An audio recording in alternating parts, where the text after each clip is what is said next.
of the firefighters. Yeah, he loves it.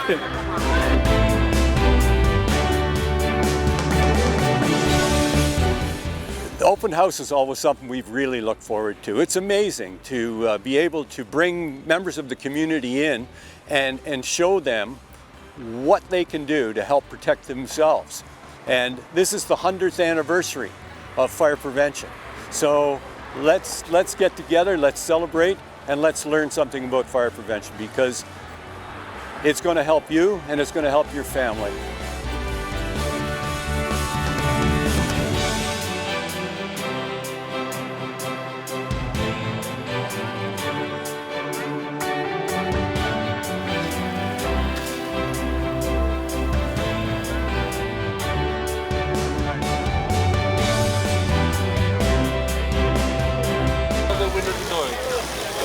There you go. And up two more, almost there.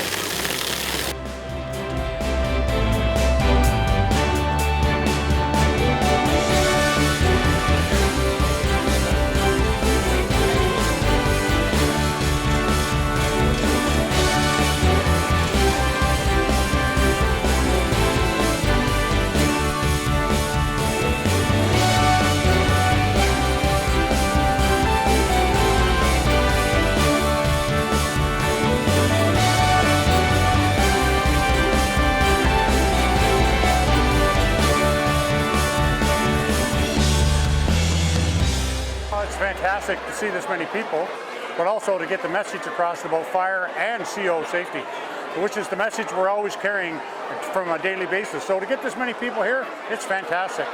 Wow! We have a lot of help today from our Seneca College students that are here, and they're all in training to become either fire prevention or firefighters. Smoke rises, so you want to get as low as you can to the ground. Question for the parents, do you guys know if you have good working smoke alarms? Yeah? So again, your smoke alarms do expire every 10 years, whether they're hardwired or battery. So if you ever take your smoke alarm down, on the back there should be a date. It's 10 years from that date. That's something to always keep in mind. Again, if your smoke alarm does take any batteries, it's always good to replace your batteries at least once a year, right? So it's always good to maintain that. It gives you that fast early detection to get outside your home, right? So our little display here, our dummy, he ended up falling asleep. He was careless smoking inside of his house.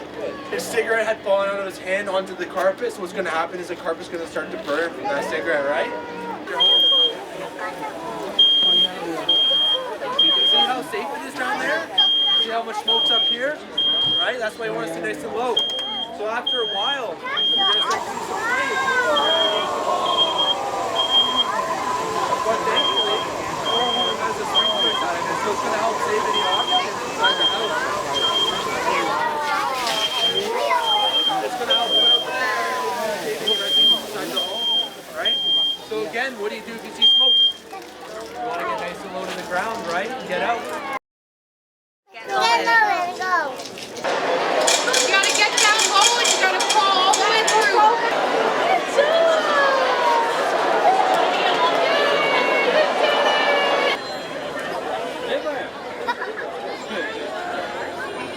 It's really focused to teach the public things about the fire prevention methods that they can use in their homes.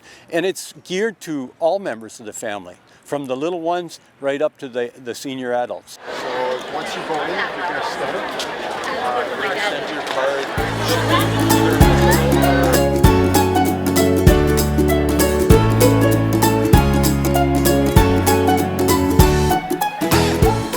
Check your smoke alarm every month.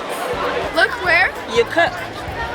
Don't forget to check your CO alarm. Practice your plan. See smoke? Change your smoke alarm every 10 years. Practice your escape plan. Practice 2 ways out.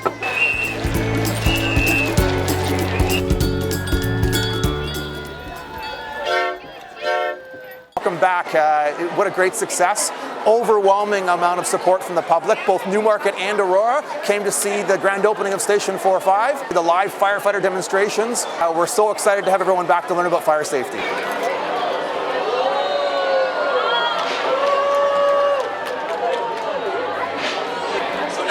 Brad's got to our victim. He's going to ensure that he's okay, that he's not in any medical distress.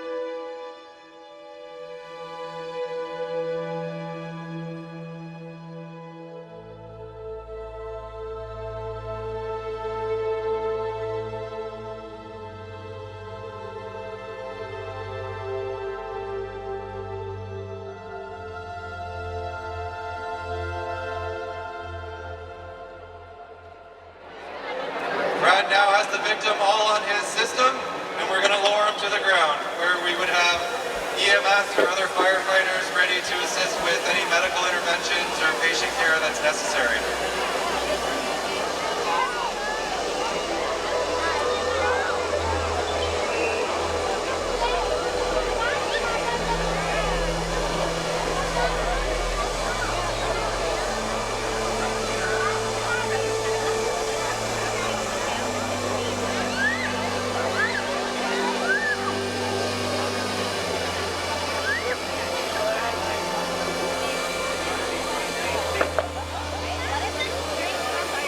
Brad will use his radio to communicate with the guys on the roof on what those My name is Brant, and I'm an acting captain for Central York Fire, in charge of Engine 421 today. And we're going to put on a little auto extrication demonstration for you.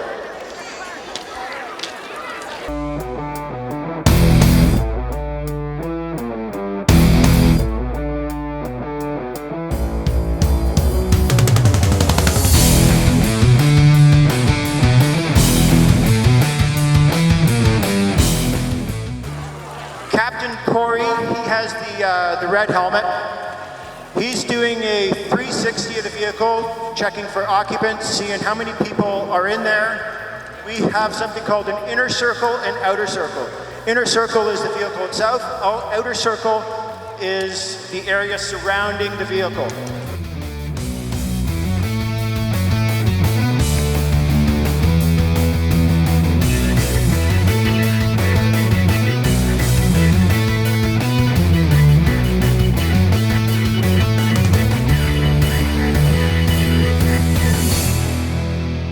Corey now has requested that the vehicle be cribbed. Cribbing means that we have various forms of 2x4s and 4x4s on all our vehicles. They're doing something called a 6-point crib right now. The reason we crib the vehicle is anybody that's been in a motor vehicle accident, they might have suspected C-spine injury. We don't want to aggravate that injury anymore.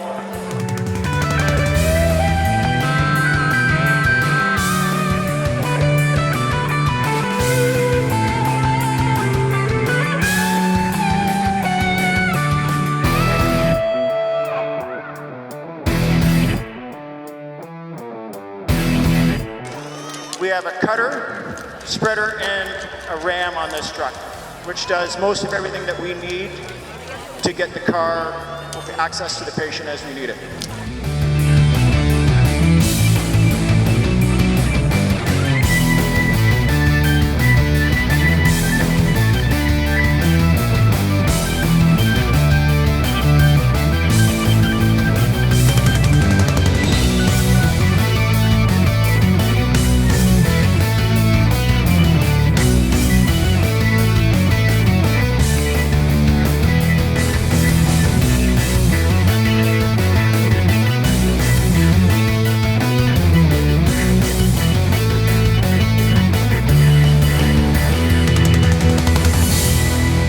So every vehicle has two types of glass in it generally.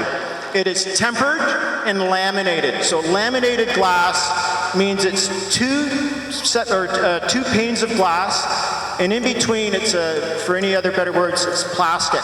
So plastic in between the glass, it's laminated. It keeps stuff from coming out of the vehicle, and things from entering the vehicle. So laminated is generally found in the front windshield, tempered in the sides. So tempered glass is safety glass.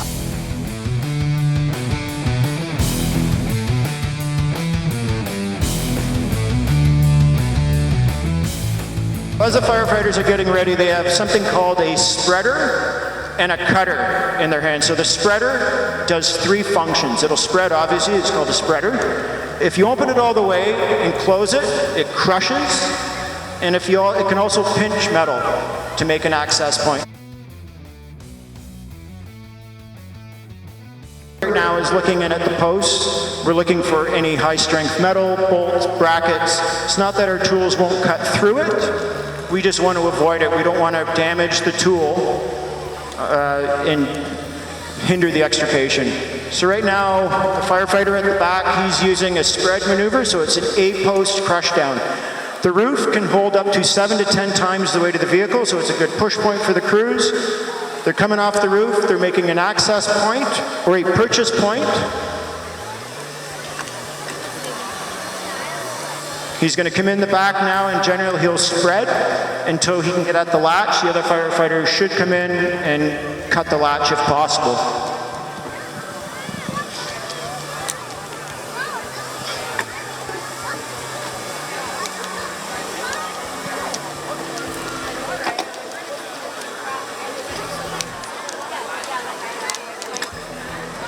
These e-tools are a big thing for us. It ramps down, there's no engine running in the back, we're not hindered by hydraulic lines. It's nice and quiet, the crews can interact and can actually communicate.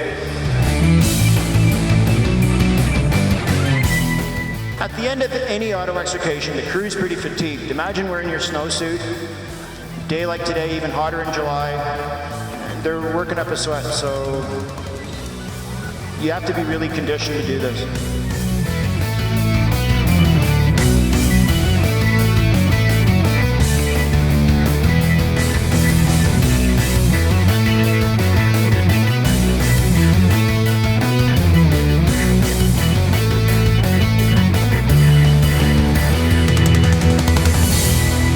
It's a real exciting time for all of us, and we hope that everyone that comes out will leave with something that they can use in the future.